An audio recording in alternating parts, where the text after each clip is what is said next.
Back to the channel, balik lagi dengan saya Merlin Timbang. Dan kali ini saya ingin memberikan informasi lagi. Saya harap informasi ini berguna untuk teman-teman.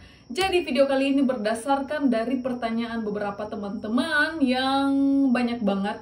Pertanyaan seperti ini, Kak, aku dokter, apakah aku bisa kerja di Jepang? Ada nggak lowongan pekerjaan dokter di Jepang? Ada juga yang tanya, aku engineering, apa saya bisa bekerja di Jepang? Ada juga yang tanya, Kak, saya tamatan SMP, saya tidak punya sekolah, apa saya bisa bekerja di Jepang? Terus ada lagi yang tanya, saya jurusan komputer, apa saya bisa bekerja di Jepang? Jadi kali ini saya akan bahas tentang pekerjaan atau lowongan pekerjaan yang Jepang buka untuk para tenaga kerja asing. Sebelumnya sebenarnya saya sudah sebutkan, tapi saya tidak bahas secara detail apa yang mereka kerjakan dengan bidang itu. Jadi sebelumnya saya sudah bahas ada 14 bidang pekerjaan yang dibuka warga negara, yang dibuka Jepang untuk warga negara asing. 14 pekerjaan itu saya akan bahas dari sini dan akan saya bahas apa sih yang mereka lakukan atau detailnya seperti apa sih pekerjaannya itu. Jadi mudah-mudahan ini bisa menjawab pertanyaan teman-teman tentang pekerjaan apa yang teman-teman bisa buat setelah datang ke Jepang ini ya. Well, langsung saja. Yang pertama, keperawatan. Keperawatan aku baca saja ya. Jadi sebelumnya saya baca ini, jadi kenapa saya dapat data ini? Bos saya itu menyerahkan file ini lewat email saya dan dia suruh translate, bukan suruh translate, dia sudah translate, tapi dia suruh saya untuk cek apakah ada kesalahan di translate ini. Dan ternyata saya dapati informasi yang sangat detail di sini dan inilah jawaban yang saya butuhkan untuk teman-teman yang bertanya. Yang pertama, keperawatan ya. Keperawatan ini bidang industrinya itu ada 14. Kita akan bahas dari bidang pertama adalah keperawatan seperti saya. Kementerian atau lembaga yang memiliki wewenang dalam bidang industri saya tidak perlu baca. Tapi apa yang dilakukan, sedetail apa sih pekerjaannya? Yang pertama, keperawatan ini akan mengerjakan membantu pasien untuk mandi, makan, buang air, dan tanggap dalam mengurus keadaan fisik dan mental orang yang bersangkutan. Kemudian layanan bantuan lainnya membantu dan menemani dalam acara rekreasi, olahraga, dan lain-lain seperti saya. Kemudian lowongan pekerjaan atau bidang pekerjaan yang kedua adalah pengolahan pembersihan gedung. Apa yang dikerjakan, Kak? Pembersihan interior gedung. Jadi yang kita bersihkan itu adalah interior gedung. Jadi tukang bersihnya ya, yang ini ya. Kemudian yang ketiga, industri komponen mesin dan peralatan. Apa yang dikerjakan di sini? Mungkin ini bukan materi saya ya, jadi saya tampilkan di sini supaya teman-teman boleh lihat. Untuk teman-teman yang berlatar belakang ini pasti akan lebih mengerti dengan istilah-istilah ini, karena saya tidak terlalu mengerti dengan istilah ini, jadi saya akan bacakan. Pengecoran, saya tahu cor. Pengolahan logam stamping saya tidak tahu, jadi saya akan baca ya. Mungkin teman-teman yang di bidang ini pasti mengerti ya istilah-istilah ini. Finishing, pengelasan, penempaan, pembentukan logam lembaran di pabrik, pemeriksaan mesin, pengecoran cetak tekan, galvanisasi, pemeliharaan mesin, permesinan, aluminium, anodising, pelepasan aluminium, dan pengecatan. Itu yang industri komponen mesin dan peralatan. Kita berpindah ke industri pembuatan mesin industri.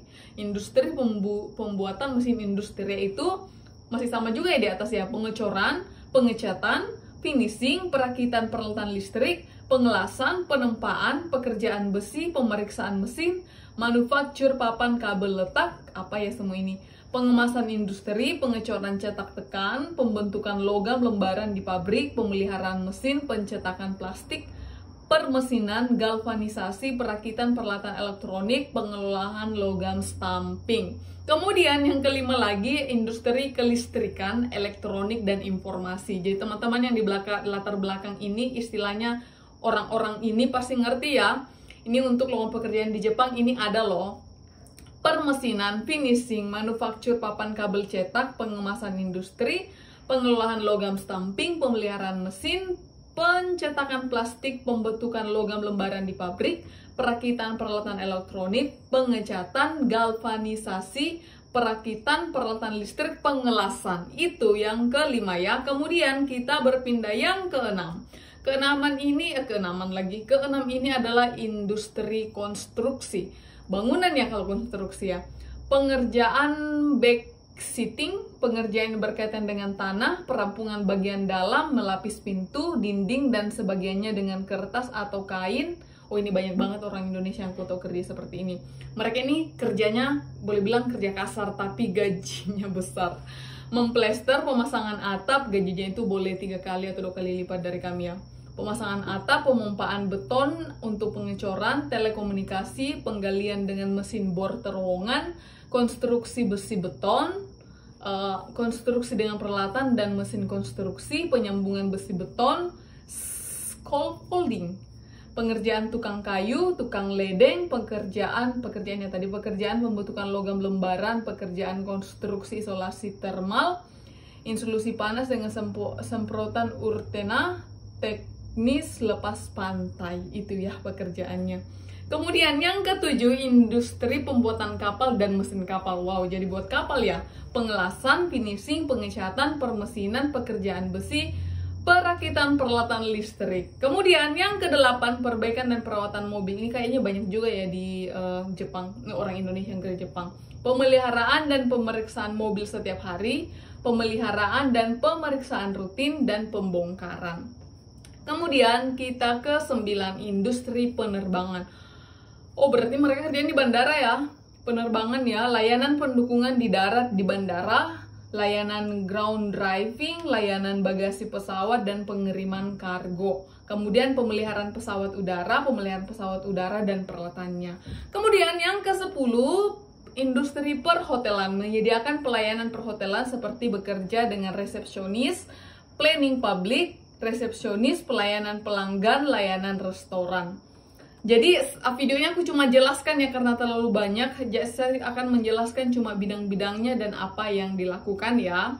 Kemudian yang ke-11 pertanyaan. Nah, ini yang paling banyak banget. Yang kedua banyak kali ya anak-anak setelah perawat itu kedua atau ketiga banyak pertanian dengan konstruksi tadi. Pertanian makan pangan, pengontrolan dalam proses penanaman, panen, pengiriman, penyortiran, produk pertanian, dan lain-lain. Kemudian ada peternakan, pengontrolan dalam proses pembiakan ternak, pengumpulan, pengiriman, penyortiran hasil peternakan, dan lain-lain.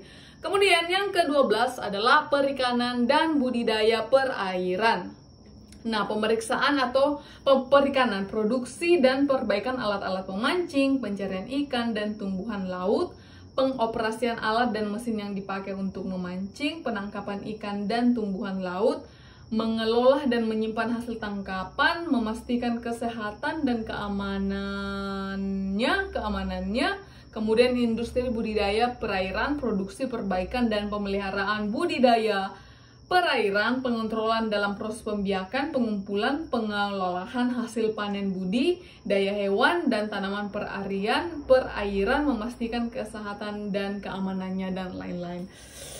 Nggak ngerti, tapi teman-teman yang di bidang ini pasti ngerti ya. Semoga teman-teman yang aku baca sejauh ini ada yang lihat ternyata ini terbuka ya di Jepang, dan gajinya nggak main-main ya mereka ini. Kemudian yang ke-13 itu produksi makanan dan minuman. Produksi makanan dan minuman yaitu memproduksi, memproses, dampak kesehatan dan keamanan makanan dan minuman tidak termasuk minuman beralkohol.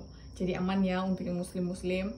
Kemudian industri Kristen juga ya. Tapi siapa saja yang nggak dengan alkohol. Industri layanan makanan. Industri layanan makanan, restoran, memproses makanan minuman, layanan pelanggan, menjaga dan mengurus toko.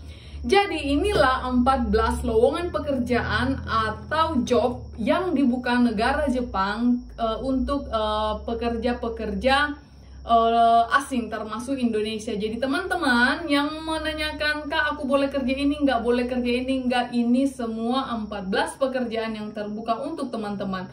Nah, bidang lain bisa bekerja nggak? Bisa, tapi itu melalui jalur perusahaan. Kalau mereka punya perusahaan Jepang di Indonesia, teman bekerja dulu ke perusahaan Jepang, contohnya engineer atau yang ingin kerja di yang berkelas-kelas lah ya. Pemainnya kayak dokter ataupun kayak orang komputer, orang apa sih namanya ya kalau orang mereka kerja di komputer yang soft desain grafis itu apa sih, desainer semacam itu, biasanya mereka itu akan kerja di perusahaan Jepang yang ada di Indonesia. Nanti dari perusahaan itu akan mengirim mereka bekerja di Jepang itu lewat perusahaan yang sama. Tapi yang saya jelaskan ini adalah terbuka untuk umum dari pemerintah Jepang ke seluruh warga negara asing, salah satunya Indonesia. Sampai di sini semoga ini jelas ya kepada teman-teman bidang pekerjaan apa yang teman-teman bisa bekerja di Jepang dan pekerjaannya itu seperti apa, jelas ya. Jangan lupa like, subscribe, share, dan thank you. God bless.